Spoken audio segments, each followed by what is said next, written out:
এই ইরান শুনো, তোমাদের সর্বোচ্চ নেতা আয়াতুল্লাহ খামেনিকে কিন্তু আমি এক রাতের ভিতরে শেষ করে দিছি। আর একটা মিসাইল যদি আমার দেশের দিকে তুমি ছুড়ো, তোমাদেরকে শেষ করে দিম।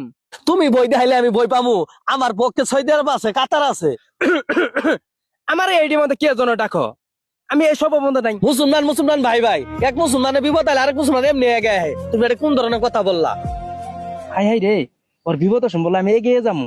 রুলান টামজুন গেল বেটা বোম মারে, তাহলে তো আমি ধ্বংস হয়ে যাবো গা। আচ্ছা ইরান, আমার বোম বানানি শেষ হইলে তোমার পাশে থাকবো নি। ওই ওই, পাখা বেশি জ্বালাইছে নাকি? হয় মিয়া, বুঝেন না? আপনার পাশে তো আমি আছি। আমার আকাশ সীমা দিয়ে যে বোম গুলো মারেন, আমি তো পারলে ঠেকাইতে পারি। ঠেকাই না কিসের জন্য আপনি বুঝেন না? কথা তুমি সত্য বলছো।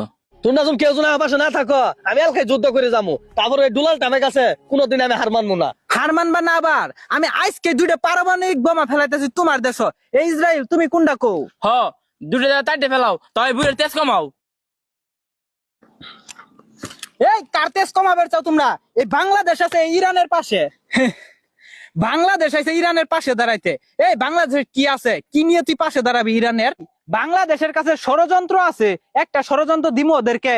দেও তোমার যত ষড়যন্ত্র আছে দেখমু দি আমার আর ইসরায়েলের কি করতে পারো তোমরা। শুনো ইরান, আমার দেশে যেই পরিমাণ ফ্রি ফায়ার লাভার আছে, ওদেরকে কিভাবে গুলি করা লাগে, কিভাবে বোম মারার আগে, এইসব কিছু শিখা লাগবো না। আমি কালকে ওদেরকে সব ফিরে তোমার দেশে পাঠামো, তুমি ওদেরকে নিয়ে যুদ্ধ করবা। Good, very good. সৌদি আরব আমার পাশে থাকবো না, তুমি বাংলাদেশ আমার পাশে থাকলেই হবে। হাই হাই রে, বাংলাদেশকে নিয়ে তো এখন বিপদে পড়ে গেলাম। বাংলাদেশ, যা দিছো ষড়যন্ত্র তাই থাই, আর কোন নতুন করে ষড়যন্ত্র দিও না। আমি আর ইসরায়েল কালকে যুদ্ধ থামানোর ব্যবস্থা করতেছি। বাবু, এবার লাইন আইছ, ছোট মরিচে জাল বেশি।